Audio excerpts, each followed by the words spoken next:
Vamos abrir as nossas Bíblias em Atos.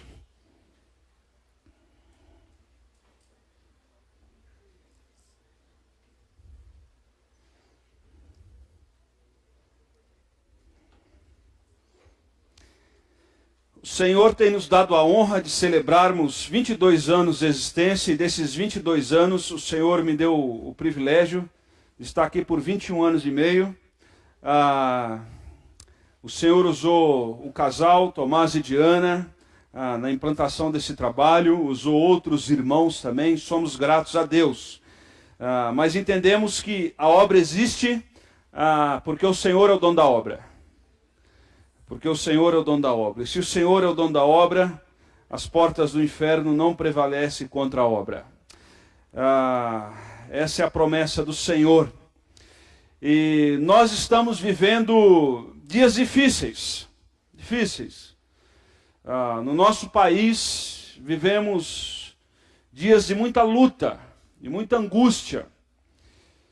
E hoje cedo eu estava falando na minha sala de escola dominical que às vezes eu gostaria de ser ignorante.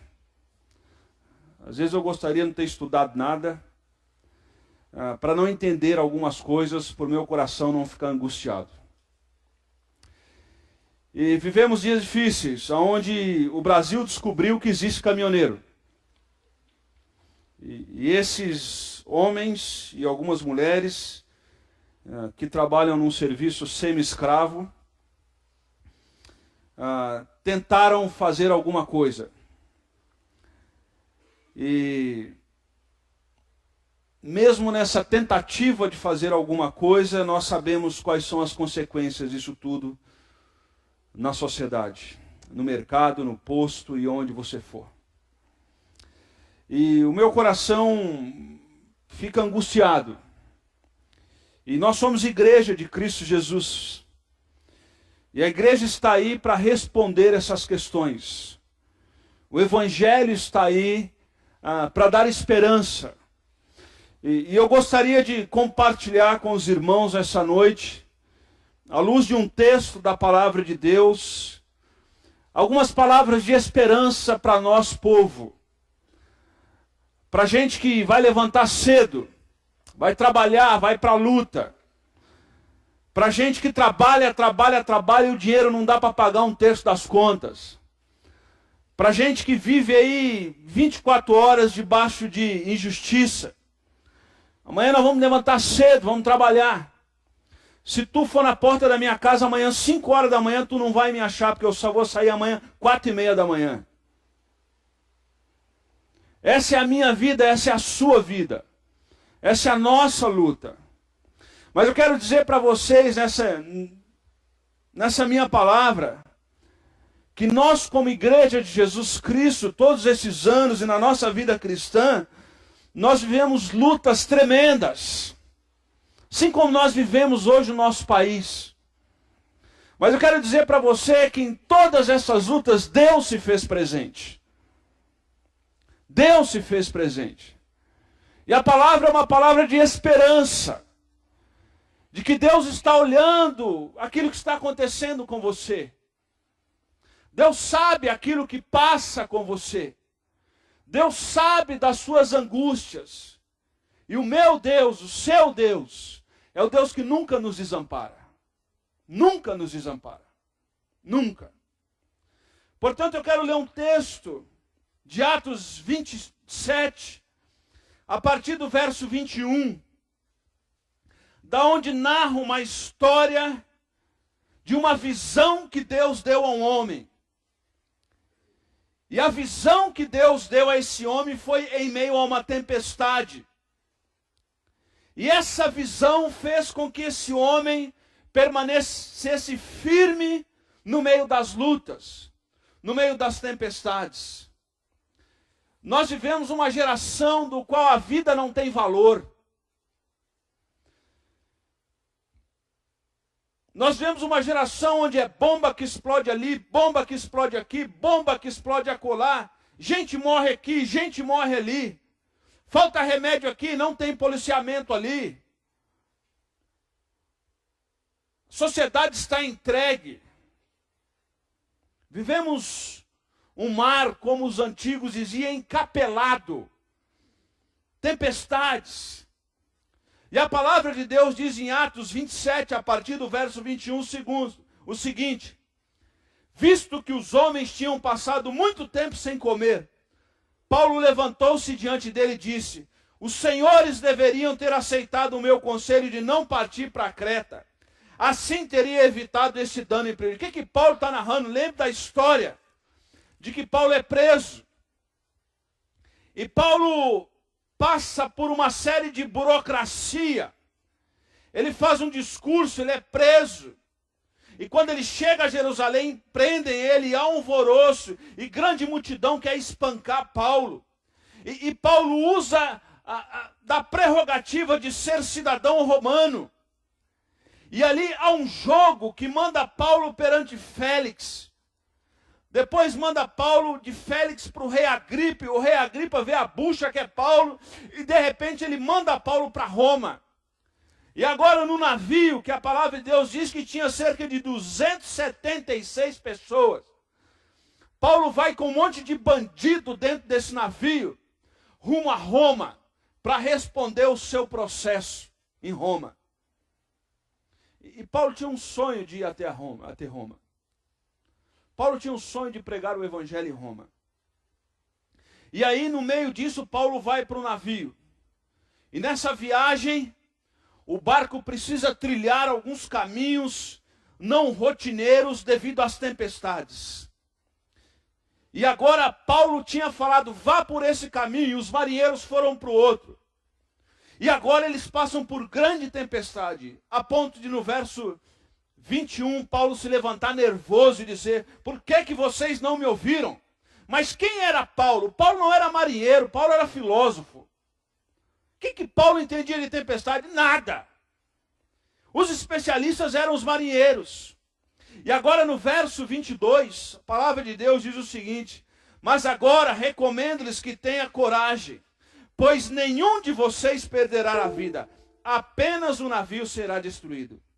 Pois ontem à noite apareceu-me o anjo do Senhor a quem pertenço e a quem adoro, dizendo, Paulo, não tenha medo. É preciso que você compareça perante César. Deus, por sua graça, deu-lhe a vida de todos que estão navegando com você. Assim, tenha ânimo, senhores. Creio em Deus que acontecerá do modo como me foi dito. Devemos ser arrastados para alguma ilha. Essa é a história, onde Paulo se levanta e ele diz aos marinheiros que nenhuma vida se perderá. Nenhuma vida se perderá. Porque Deus tinha se revelado a Paulo em sonho. E nesse sonho Deus tinha falado para Paulo o seguinte, você vai aparecer diante de César. E nenhuma pessoa do barco vai morrer, mas o barco vai ser destruído. Quando eu olho para esse texto e olho para o mundo que nós estamos vivendo, a sociedade que nós estamos vivendo, o Brasil, a gente percebe que a morte é um comércio. Não é possível, irmãos. Há 2 meses atrás, a matéria de capa do jornal Extra do Rio de Janeiro era um ultrassom de uma mulher. E a manchete do jornal era a mais nova vítima de bala perdida no estado do Rio de Janeiro. Uma criança no ventre da mãe, uma bala perdida, encontra o ventre daquela mulher e atinge aquela criança. A vida não vale mais nada. E às vezes, irmãos, eu estou como esses marinheiros aqui, para o barco que eu quero descer. Deus, para o barco aí que eu quero descer desse negócio. Porque não é possível. A vida não vale mais nada. As notícias que nos cercam são tragédias. Você vai no hospital, não tem remédio. Você vai no postinho médico, não tem condição para o profissional trabalhar.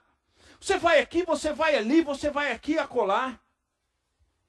O governo promete um negócio, da onde tirou o dinheiro? Da saúde, da educação.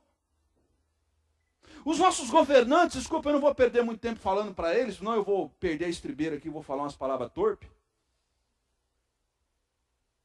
Os nossos governantes não têm vergonha na cara. Extorque o povo, oprime o povo sem nenhuma vergonha. A vida não tem mais valor. Mas olhe nesse texto, que o que me chama a atenção é que os especialistas não sabem o que fazer. Os marinheiros são especialistas, eles não sabem o que fazer. E isso, quando eu olho ao meu redor, eu percebo que os especialistas estão dando entrevista na TV, estão falando isso, falando aquilo, todo mundo é especialista, mas ninguém sabe o que fazer nessa tempestade da nossa vida. Ninguém toma uma atitude, não há esperança, a médio prazo não há esperança, a vida não tem valor, são dias de angústias, de desânimo. Quem cuida daqueles que estão ficando pirados, a OMS disse que eles estão se matando agora. A OMS, a Organização Mundial de Saúde, está preocupada porque psiquiatras e psicólogos estão se suicidando aos montes. Porque quem cuida de quem está na angústia está ficando mais angustiado. A pergunta é, quem cuida de quem cuida? Um rapaz que era meu amigo, comia comigo. No final do século passado, nós pegávamos carona num Fusquinha, ano 1979, bege. Ele fazia ministério na Igreja Batista do Bosque, em São José dos Campos. Ele me pegava aqui, nós íamos à noite para Atibaia, de carona. Uma mente brilhante, um rapaz extremamente capaz. Se formou, foi servir a Deus na Bahia. Um tempo desse atrás, fiquei sabendo que depois de um culto de quarta-feira na Igreja Batista da cidade dele, ele acabou de pregar na igreja, foi para a casa dele, e o seu filho de 12 anos de idade chega no fundo da casa e o encontra enforcado.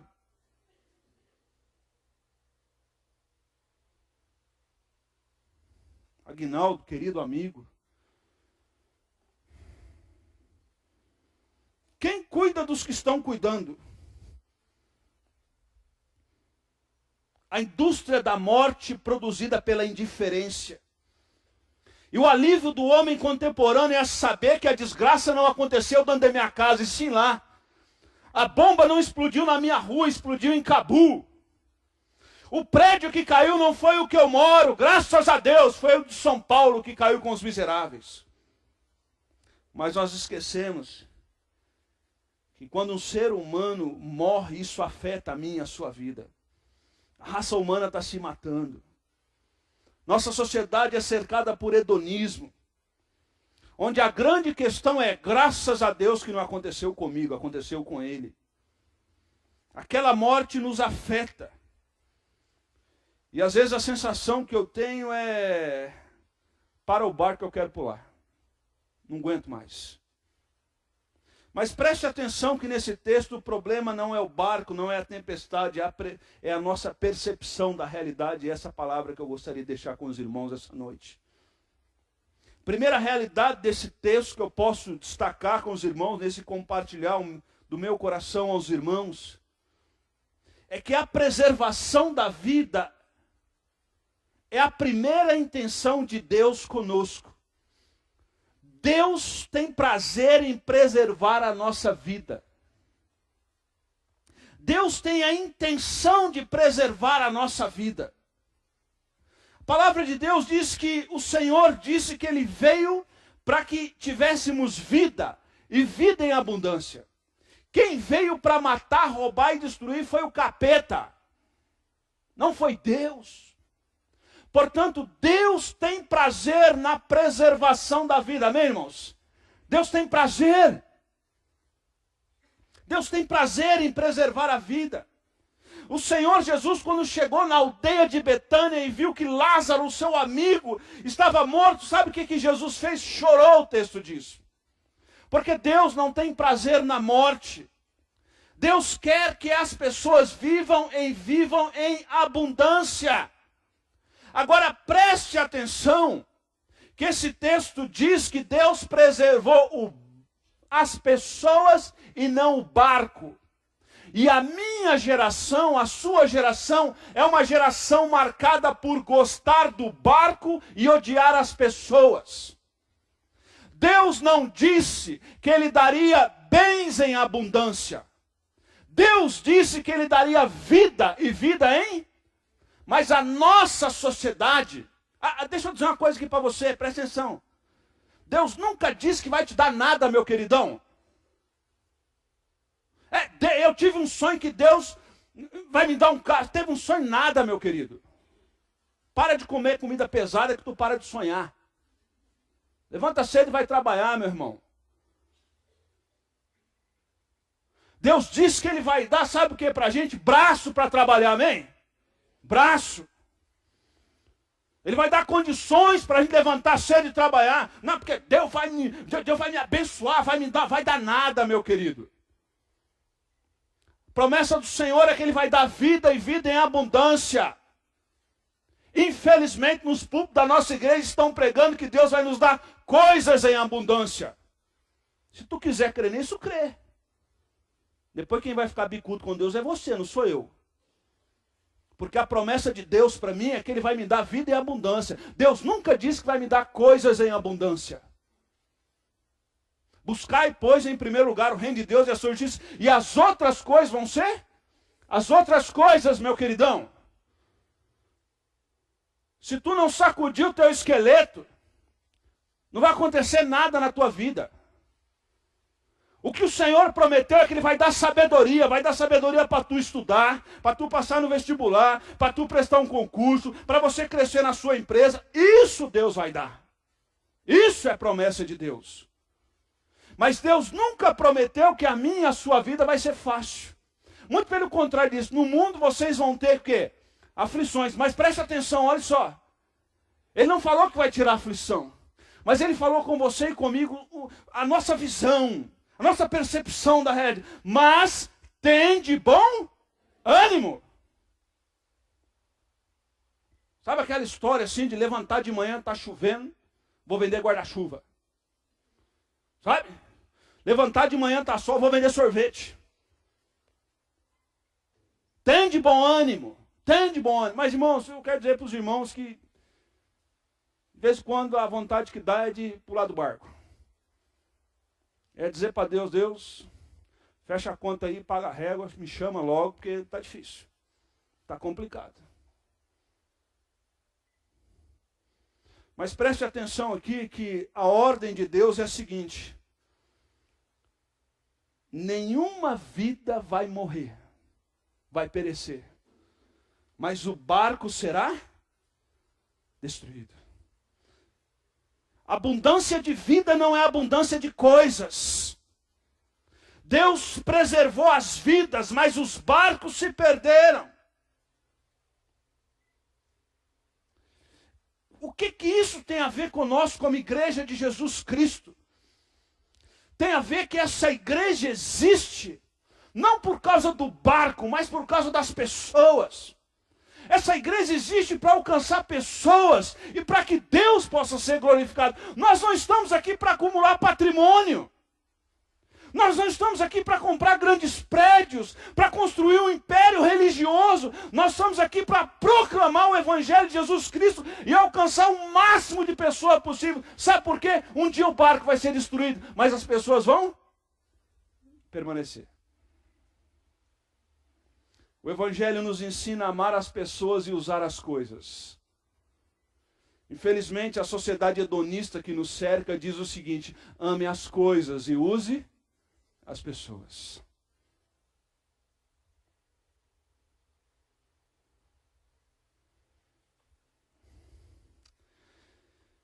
Mesmo quando nós estamos no meio da tempestade, com o mar extremamente encapelado, e nós dizemos, não sabemos o que fazer, ainda assim nós podemos crer no Senhor, que o Senhor pode mudar a nossa sorte. Sabe por quê? Os especialistas dizem para Paulo, nós não sabemos mais o que?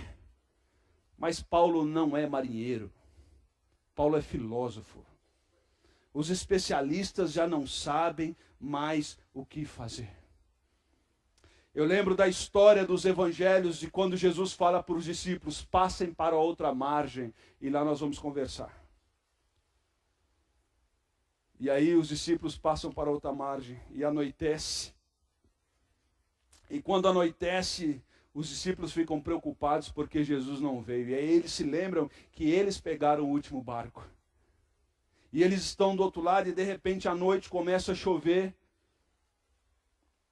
Eles começam a desesperar o seu coração, como se Jesus não fosse chegar ali. E de repente eles veem alguém chegando e parece ser um fantasma.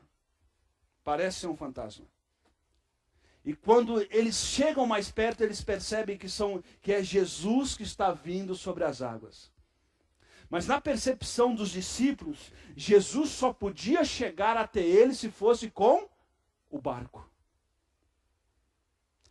Essa é a espécie da teologia do condicionamento do agir de Deus.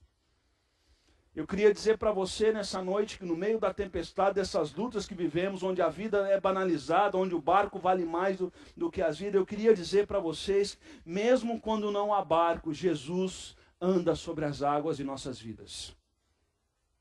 Nós precisamos sair daqui nessa noite dizendo, há esperança. Há esperança. Por quê? Porque Jesus tem prazer, o nosso Deus tem prazer na preservação da vida. Eu não vivo pelo que eu vejo, eu vivo pelo que eu creio. A gente não deve viver por aquilo que a gente vê, porque o que a gente vê? Tragédia atrás de tragédia.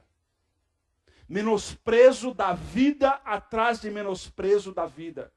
Então nós não vivemos mais pelo que vemos, e sim vivemos pelo que cremos, e cremos no Senhor, cremos naquilo que o Senhor disse a Paulo, é necessário em sonho, é necessário que você chegue perante César.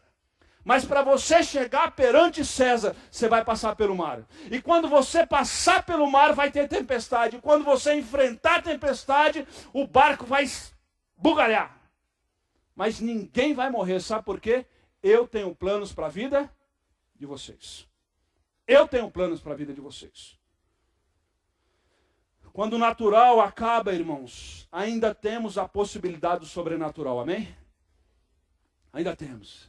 E é nisso que as nossas mãos precisam agarrar. Nessa esperança.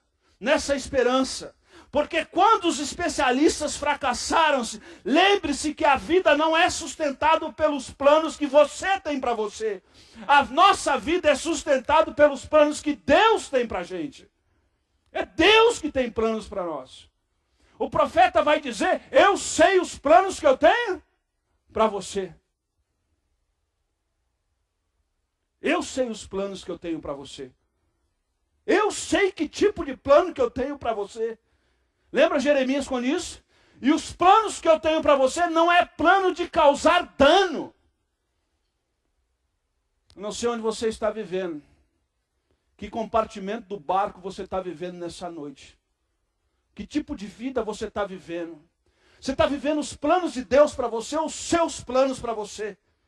O projeto dos marinheiros era chegar em Roma, são e salva. Às vezes nós desistimos de algumas travessias, porque nós não temos a convicção dentro do nosso coração que são planos de Deus para nós. E o que move as nossas vidas são os planos de Deus.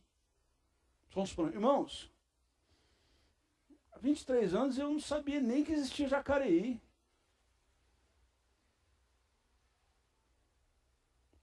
Aos 12 anos que o Senhor me chamou, 12 anos de idade, eu olhava para os pastores e falava, mas está maluco ser pastor? Você está doido? Eu via meus pastores o que passava, mesmo pequeno, tipo de vida que tinha. Eu falei, eu não quero isso para mim de jeito nenhum. E aí eu, assim, um cara... tinha dificuldade para lidar com pessoas, né? O cara falava assim, eu já queria dar um rabo de arraia nele.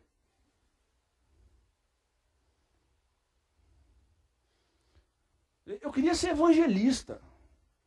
Eu ficava vendo o Billy Graham e o Jim Swagger. E o Jim Swaggart cantando assim, com aquelas filhas com os vestidos tudo florido, babado, daquele tamanho assim. Eu quero ser evangelista. E aí nós tínhamos uns grupos de doidos lá em Sumaré que a gente fazia evangelismo. A gente subia nos caminhão emprestado. E acredite se você quiser ou não, eu era o Jonas da época, o guitarrista. E a gente subia nos caminhões, a gente fazia aqueles cultos ar livre assim. E aí a gente fazia aqueles apelos assim, e aquela multidão não se convertia. Falava, ninguém se convertia. Aí eu tinha um amigo assim que falava assim, nós vai, nós volta. Aí ele ia lá em cima do caminhão, falava nós vai, nós volta, se convertia um monte de gente. Deus. E aí um pastor um dia teve coragem e virou para ele, você não é evangelista, você é professor. Deus sabe os planos que Ele tem para nós. Estava tudo certo em 1995 para ir para uma igreja de Letos, em Nova Odessa. Pensa numa cidade bonitinha. Bando de Leto. Eu era quase um negro no meio deles. E aí num belo manhã, um belo dia na nossa sala, tudo certo com o pastor para ir para a Igreja Batista do Planalto, em Nova Odessa. Tudo certo, e o pastor disse, você vai vir para cá. E aí eu vou ficar aqui tal tempo, vai acabar o seminário, você vai ficar no meu lugar, que eu vou para outro lugar. Ele ia para Roraima, Boa Vista, implantar uma igreja lá, foi para lá, implantou uma igreja. Infelizmente teve um problema muito sério, se separou e não é mais pastor. Ele disse, você vai ficar aqui, eu vou treinar você, você vai ser pastor no meio dos letos e dessa turma aqui, e esse é os planos, e está tudo certo. Eu falei, tamo junto. E vambora, e eu gostava muito daquele pastor, e vambora, e uma quinta-feira pela manhã, me chega um pastor norte-americano lá em Atibaia, e ele me chamou de canto e me fez um convite, e eu disse para ele, não tem interesse. Não tem interesse. Eu já estou apalavrado com outro pastor. Ele falou, vai no acampamento nosso. E eu, por educação, o acampamento era de graça, comida de graça e ônibus de graça. Eu falei, vou. Cheguei naquele acampamento. Quando eu chego no acampamento, eu fui para pregar nesse acampamento. E quando eu cheguei para pregar, um homem me fechou na porta do banheiro e disse assim, você não vai pagar o acampamento? Eu disse assim, é que me convidaram para pregar. E ele disse assim, não interessa, você tem que pagar.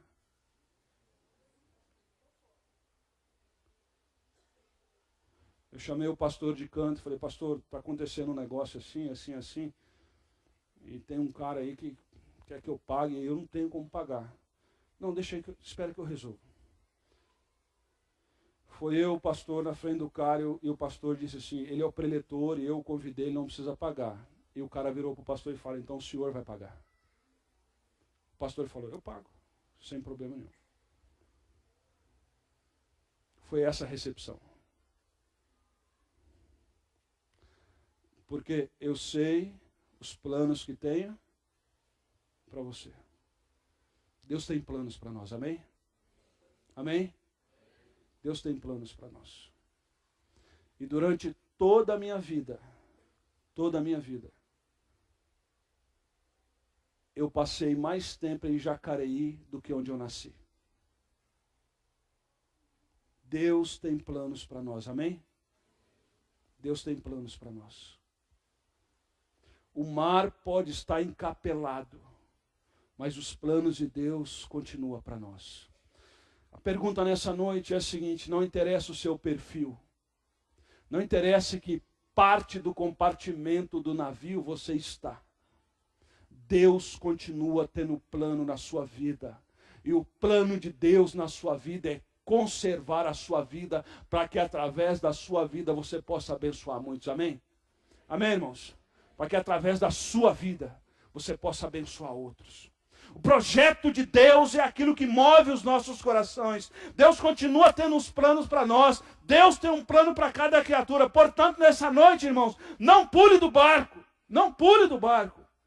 Porque eu e você temos a necessidade extrema de nunca nos esquecer de que Deus tem um plano para a vida, para nós. Todavia, nós precisamos nos lembrar que nem sempre esses planos são lógicos. No texto bíblico aqui, Paulo, o pregador do evangelho, está dentro do navio com bandidos. Tem muita lógica. Com bandidos. E a nossa vida não é muito lógica. Você já parou para pensar por que coisas ruins acontecem com pessoas boas? Você já reparou? Mas a pergunta não é por que coisas ruins acontecem com pessoas boas. A pergunta é por que coisas boas acontecem com pessoas ruins? Gente que serve ao Senhor, é séria. Cuida da família, está com câncer.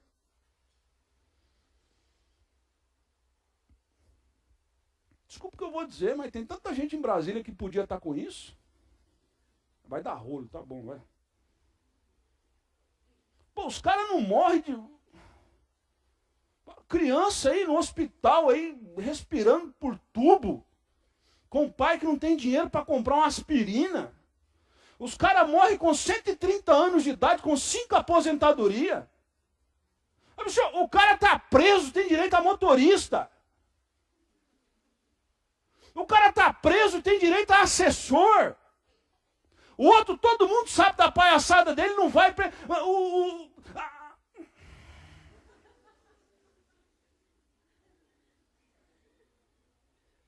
Você sabe quem está liderando a pesquisa para senador em Minas Gerais?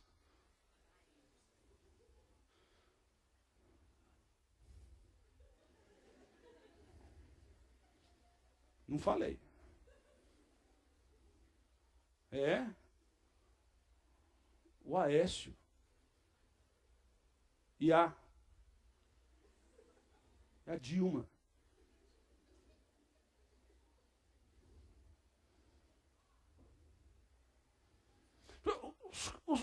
Os caras trabalham 8 anos, tem direito a 10 aposentadoria. Você trabalhou 35 anos da sua vida para ganhar R$1.200 por mês. Não dá nem para comprar teu remédio, meu querido.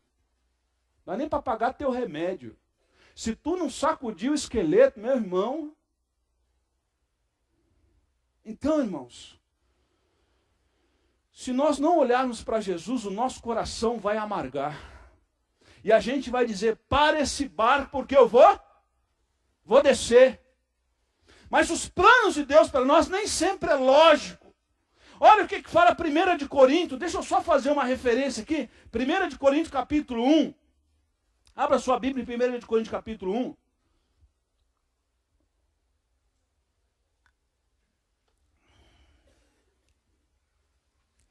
Primeiro Coríntios capítulo 1, a partir do verso 21.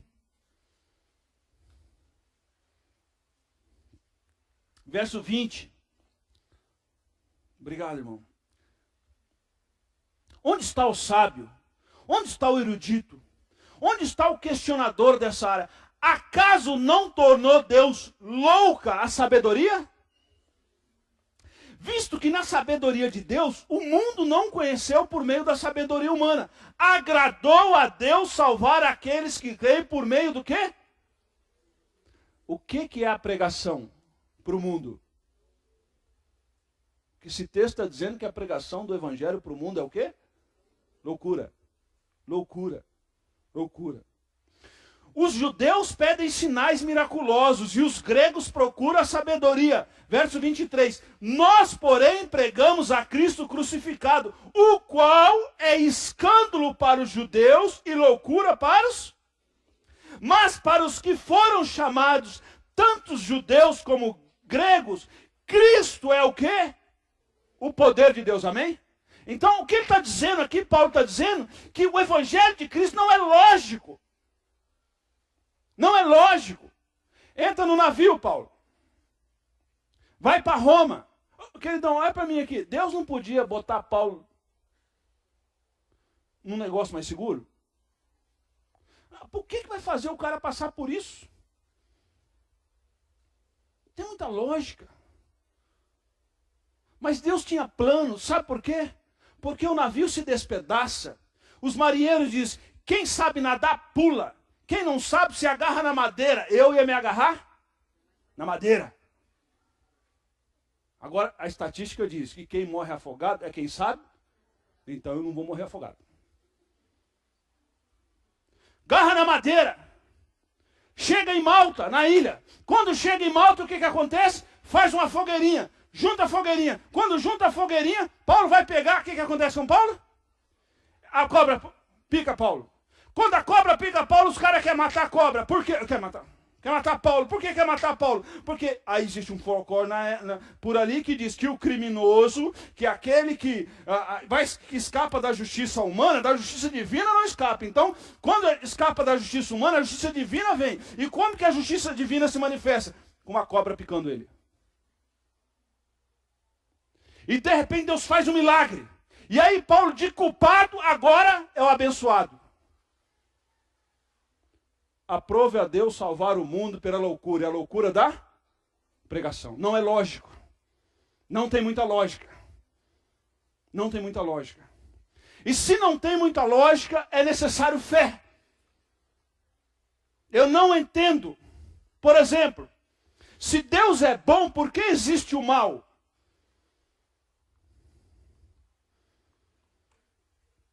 Outra pergunta. Você é bom o tempo inteiro? É uma pergunta. Você consegue ser bom o tempo inteiro? Então, se Deus fosse acabar com o mal da noite para o dia, o que ia acontecer com a gente? A gente não existia. Então, até a permissão do mal, do controle de Deus, é manifestação do bem de Deus. Até quando Deus permite o mal, Ele está preservando a vida. Porque se Deus fosse acabar com o mal, nenhum de nós estaríamos aqui, a começar de mim. Nenhum de nós. Então, no Éden, eu fico imaginando assim, se de repente, eu falei com os irmãos que sábado, a minha esposa lembrou disso, né? Que sábado nós fizemos 27 anos que nós nos conhecemos. E aí, a gente lembra de muita coisa, né? Eu ia de bicicleta para casa dela. Aí brigava com ela, saía cantando o pneu da bicicleta. Aquela coisa toda, né? Mas eu fico imaginando assim, se de repente eu descobrisse que nas costas da Jussara, bem perto da nuca, tivesse um botão de liga e desliga. E aí, se eu descobrir, alguns irmãos estão falando, que maravilha. Eu fico imaginando assim, se nas costas dela tivesse um botão, e eu descobrisse que ela foi chipada, e alguém condicionou-a a falar que me ama, e a viver comigo. Seria muito triste. Seria muito triste. Porque eu ia descobrir que ela não escolheu me amar. Que ela foi condicionada a me amar. Vocês estão entendendo por que lá no Éden Deus não fez robôs? Você está entendendo por que lá no Éden Deus não fez pessoas chipadas? Deus construiu pessoas à imagem e semelhança com a capacidade de reagir e amá-lo. E amá-lo. Então, mesmo quando eu e você somos maus, Deus preserva a nossa vida porque Ele tem prazer em preservar a vida. E a igreja deve proclamar isso, que Deus tem prazer em preservar a vida. Que Deus tem prazer em preservar a vida. Lembra do filho pródigo? Imaturo, querendo curtir a vida. Pede a sua herança, vai curtir a vida. E quando ele foi curtir a vida, ele se tornou produtor da própria miséria. Porque é assim na vida, de vez em quando a gente vira para Deus e fala assim, o senhor não sabe de nada não. Quem sabe da minha vida sou eu vou curtir. E aí a gente vai construir uma imagem que não é a nossa, e a gente vai viver de imagem. E aí a gente começa a construir e nos alimentar da própria miséria que nós construímos. E aí um belo dia ele cai em si e fala, o quê? Há muitos funcionários do meu pai que têm o que comer. Vou levantar, vou me arrepender e vou ter com meu pai e vou dizer, pequei contra ti, pai. Já não sou digno de ser chamado teu? É engraçado que ele sai como filho e volta como servo. Sai como príncipe e volta como servo. Sabe por quê?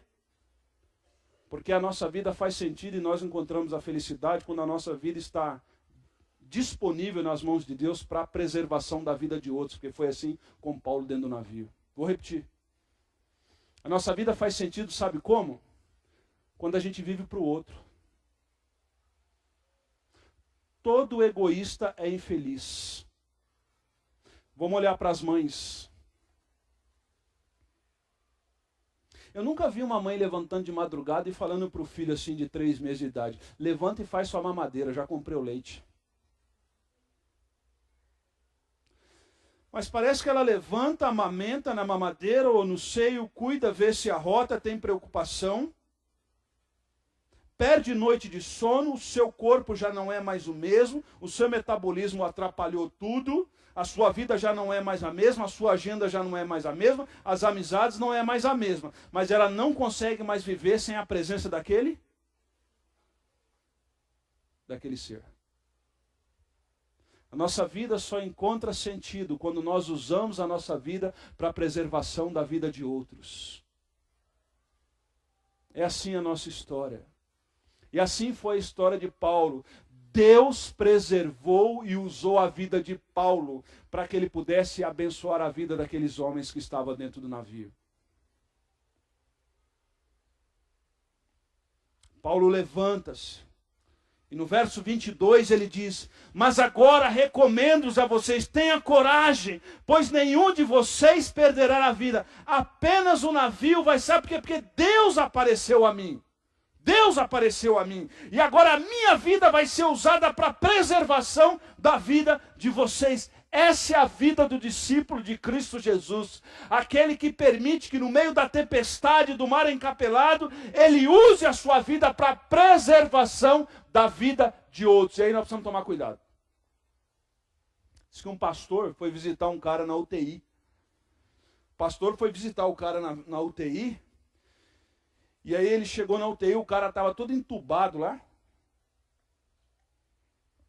O cara todo entubado e ele começou a se encantar na orelha do cara. Começou a cantar uns louvores assim para agradar o cara, para animar o cara. E de repente o cara começa a se mexer. Ele fala, ai, está sendo curado. Aí o cara que está na UTI, ele faz assim, ó. Aí o pastor procura uma caneta, assim, pega uma caneta, dá um papel na mão dele e tal. E a hora que ele acaba de falar, o pastor ficou assim empolgado. E quando ele acabou de escrever, os aparelhos desligaram. O cara morreu. O pastor entrou em desespero. Aí o pastor pegou o bilhete assim, botou no bolso, saiu, foi avisar a família. E aí o cara morreu. O pastor avisou a família, morreu. E aí, no outro dia, ele estava no velório, lá no Campo Santo lá deles, lá. Ô Tobias. Deus tenha misericórdia. Eu nunca passo por aquele lugar. E aí o pastor estava lá pregando, empolgado na pregação. E aí, de repente, o pastor disse assim, olha, tem mais. O irmão fulano de tal deixou uma mensagem nos últimos momentos da sua vida. E o pastor pegou o papel, tirou do paletó assim, só tinha aquele paletó. Igual eu. Tirou aquele paletó. E aí o pastor olhou assim, começou a ler o papel. E eu quero ler aos irmãos a última palavra desse irmão que era fiel. Eu estava lá cantando no ouvido dele. E os últimos pensamentos dele foi um louvor a Deus.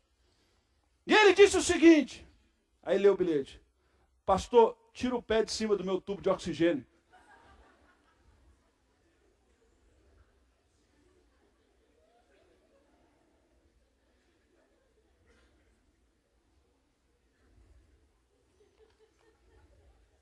Está entendendo, meu querido? Está entendendo? Nós existimos para a preservação da vida dos nossos irmãos, amém? Então, queridão, tira o pé do tubo de oxigênio do teu próximo, deixa o cara viver, amém? Amém, irmãos? É isso aí, gente. A igreja faz sentido se for assim. Paulo está lá no meio daqueles caras. Imagina a situação de Paulo. Agora preste atenção na visão de Paulo, irmãos. Porque Paulo não fala assim, Senhor, por que eu estou aqui? Céu, terra, por que eu estou no meio desse bandido? Paulo recebe uma visão de Deus no meio da tempestade. E a visão de Deus para Paulo no meio da tempestade é, você vai aparecer diante de César. E como que eu vou fazer você ir diante de César? No navio com os bandidos. Aprove a Deus salvar o mundo pela loucura, a loucura da pregação.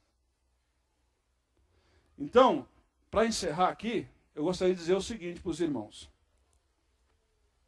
Tem mais coisa para falar, mas não pode. Agora, eu queria dizer para os irmãos o seguinte. Se Deus tem planos para nós, para a preservação da vida, e nós precisamos viver a partir dos planos de Deus e não dos nossos. E precisamos entender que nem sempre Deus vai agir na nossa lógica. Nós não podemos nos isolar. Porque Paulo não se isola. Desculpe aqui, deixa eu só fazer uma comparação. Lembra de Jonas dentro do navio? Aonde Jonas estava? No porão, dormindo. Lembra disso?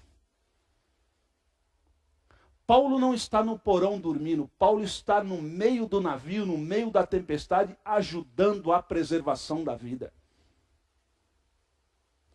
O que eu quero dizer para você nessa noite é o seguinte. Não se isole. Pastor! Ninguém presta. Irmão, ninguém é muita coisa, irmãos. Está entendendo? Ninguém é muita gente.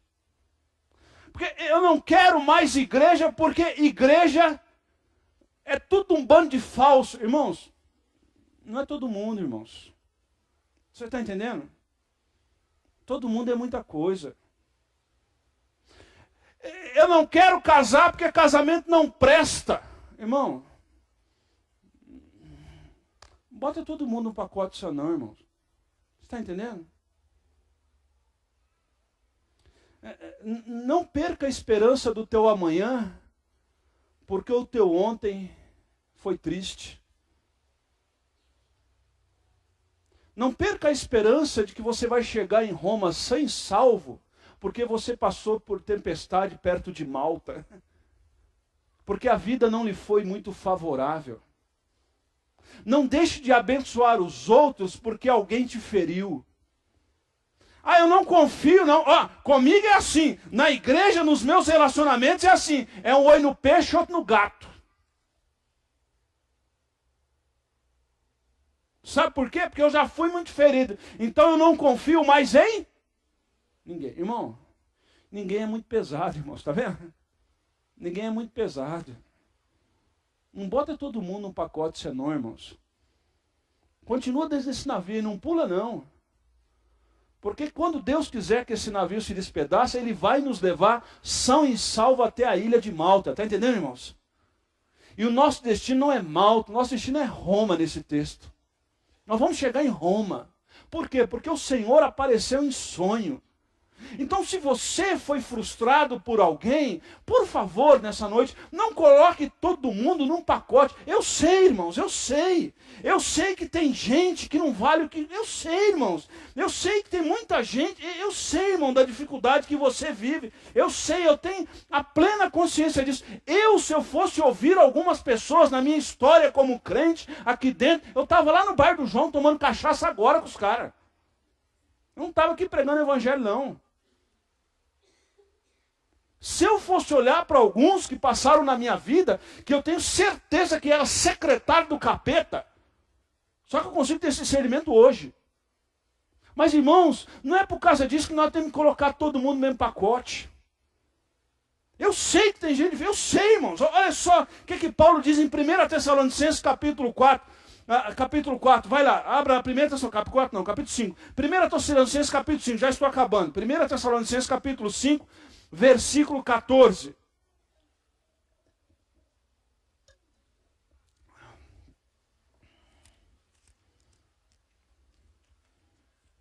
Todo mundo achou, amém?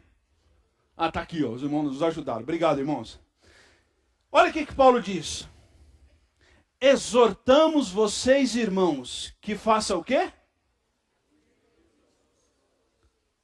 Advirta os ociosos. Sabe o que é advertir os ociosos? Presta atenção nisso. Essa linguagem aqui é militar. A linguagem grega aqui é militar. Está dizendo, gente que não permanece na fila quando vai se apresentar ao seu superior. Quem aqui serviu o exército? Serviu, Luiz Paulo? É? Celso, quando você tinha que apresentar diante do seu superior, como é que você se apresentava? Não precisa fazer não, mas continência. A roupa tinha que estar? E se você chegasse lá barbudo, com a bota suja e com a camisa do São Paulo, que Deus tenha misericórdia, o que ia acontecer? É isso que o texto está dizendo. Gente que não se porta como deveria. O que a Bíblia diz que nós temos que fazer com eles na igreja?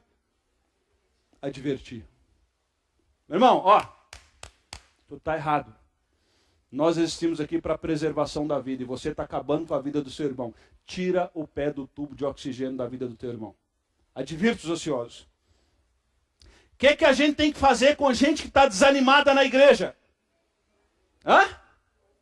O que a gente faz com os desanimados? Conforte.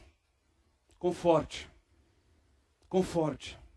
O que a gente faz com os fracos na igreja? E com todos a gente tem que ser o quê?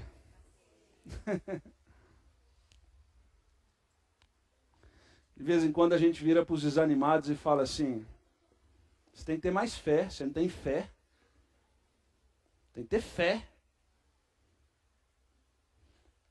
A gente chega para o fraco e fala, você tem que ler mais a Bíblia, orar a Deus, buscar Deus. E aí a gente vai, depois do culto, a gente vai comer lanche com o ocioso. Mas a Bíblia diz que a gente deve advertir o ocioso, confortar os animados e auxiliar. E para com todos nós temos que ser o quê? Irmãos, irmãos. Eu só estou aqui até hoje porque muita gente foi paciente comigo. Muita gente foi paciente comigo. Muita gente foi paciente comigo. Muita gente tem sido paciente comigo.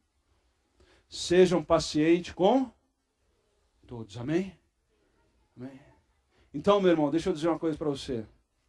Você deixou de viver os planos de Deus para a sua vida porque outros te magoaram e hoje tu está azedo aí, não é mais útil na obra.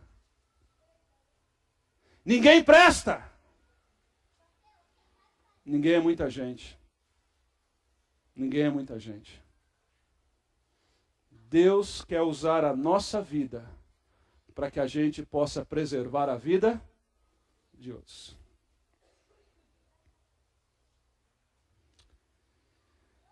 Que Deus nos faça andar por fé.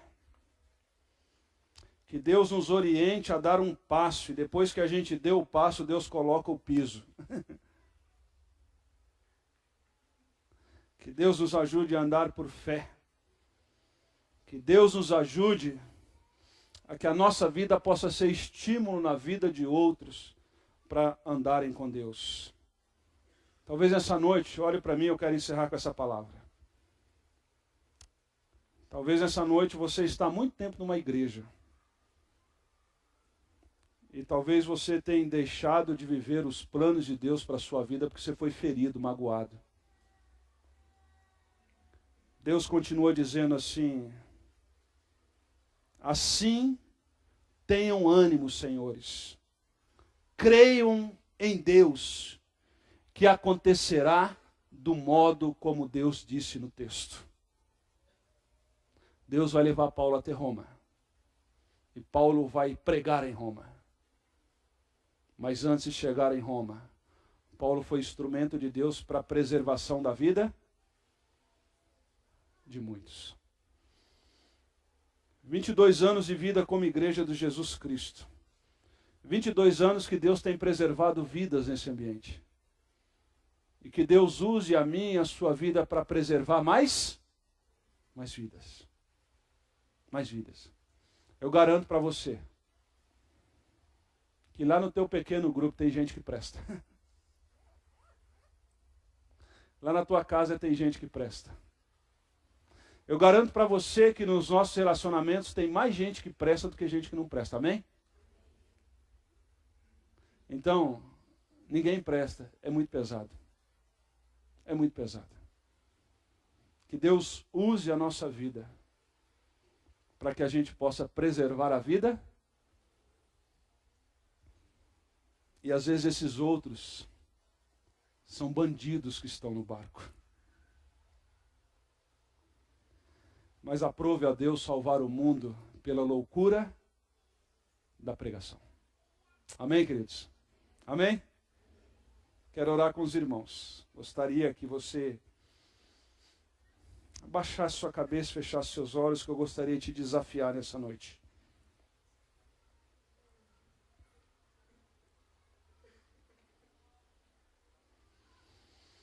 Talvez o teu sentimento nessa noite é como o meu. Para o mundo que eu quero pular do barco. Não dá.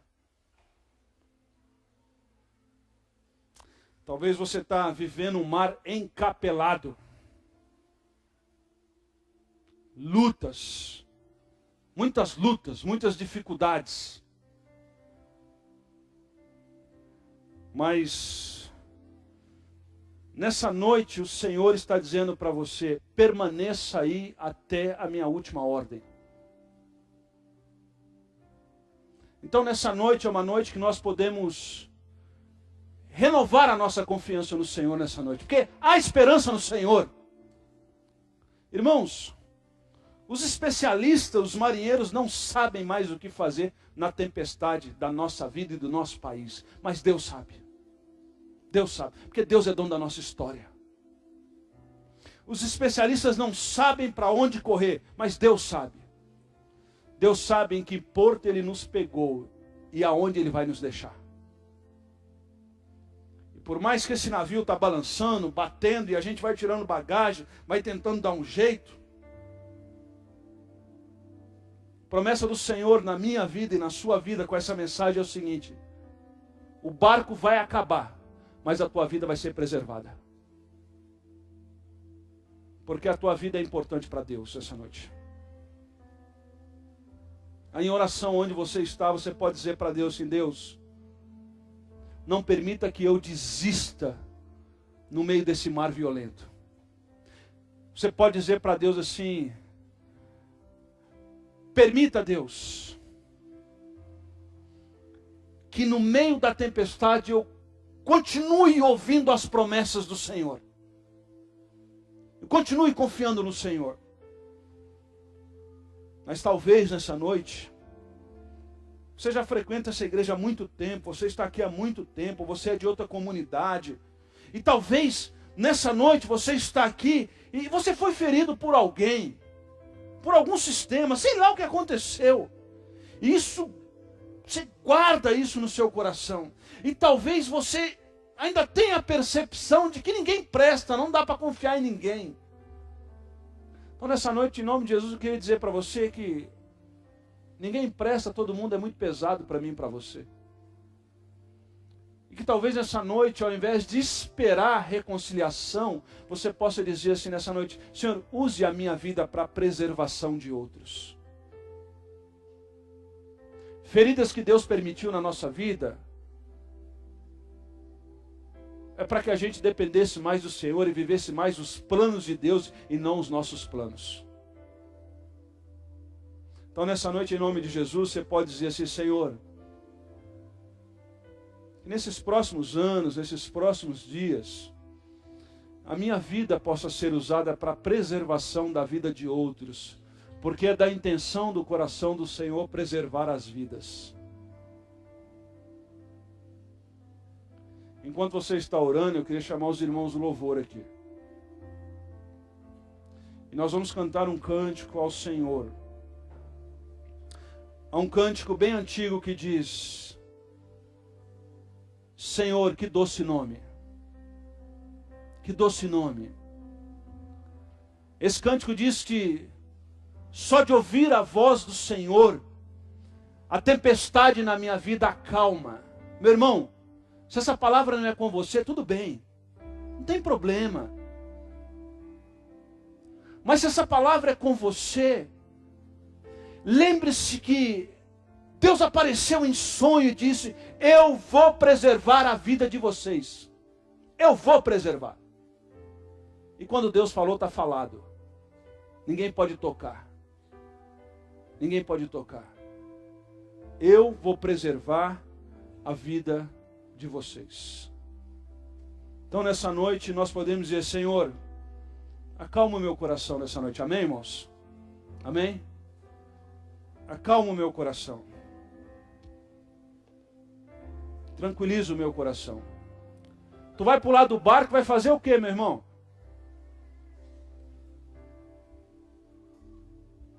Tu vai chutar o balde, vai chutar esse balde para onde? Fica com o balde aí, porque se tu for para o deserto, você vai precisar de um balde no deserto que vai ter água lá. Você vai ter que estocar isso. Ah, pastor, vou abandonar tudo e vou chutar. Tu vai chutar e vai para onde? Para onde fugiremos se só o Senhor tem palavras de vida eterna? Amém? Então nós vamos dizer em oração: Senhor, só de ouvir tua voz, os meus medos se vão, meu coração acalma. E aí eu entendo que o Senhor quer preservar a vida. O barco, amanhã a gente compra outro, amém? Amém? Amanhã Deus abre porta, a gente compra outro. Mas a vida vai ser preservada em nome de Jesus. Vamos ficar em pé e vamos dizer isso para Deus em oração. E aí nós vamos dizer: Senhor, me ajude aqui, ó, no meio que eu vivo, a amar as pessoas e usar as coisas. Porque o Senhor morreu pelas pessoas do barco e não pelo barco. Amém, irmãos? E nós vamos dizer isso para o Senhor. Só de ouvir tua voz, de sentir seu amor, de pronunciar o teu nome, os meus medos se vão. Vamos dizer isso para Deus essa noite em oração. Vamos lá? Só de ouvir tua voz, de sentir teu amor, só de pronunciar o teu nome, os meus medos se vão, minha dor, meu sofrer, e de paz tu inundas meu ser. Só de ouvir tua voz, de sentir teu amor, só de pronunciar o teu nome, os meus medos se vão, minha dor, meu sofrer, e de paz tu inundas meu ser. Jesus, que doce nome,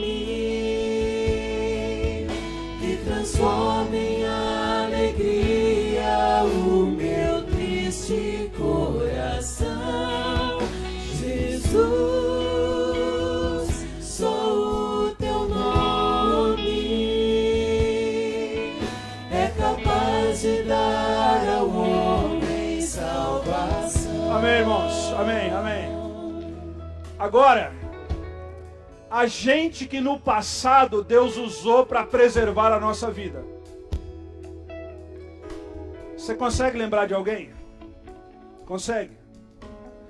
Então essa semana a gente precisa fazer contato com essas pessoas. E dizer para essas pessoas assim, olha, um dia eu queria pular do barco. E Deus usou você para a preservação da minha vida. Amém? Estão entendendo? A gente precisa manifestar gratidão a essas pessoas. Pessoas que Deus usou para preservar a nossa vida. Amém, irmãos? Dá a mão para o seu irmão, vamos orar.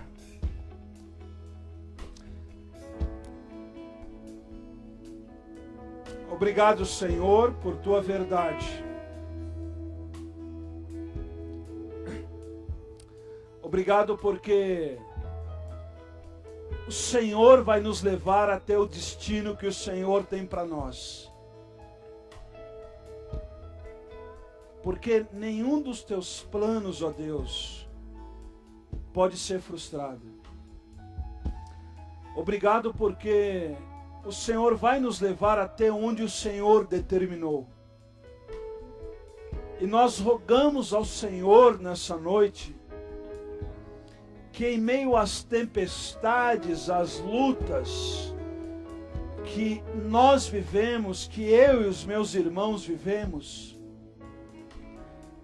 quantas vezes nós queremos pular do barco, mas o Senhor, na sua infinita graça, usou a tua igreja, usou os teus filhos para preservar a nossa vida.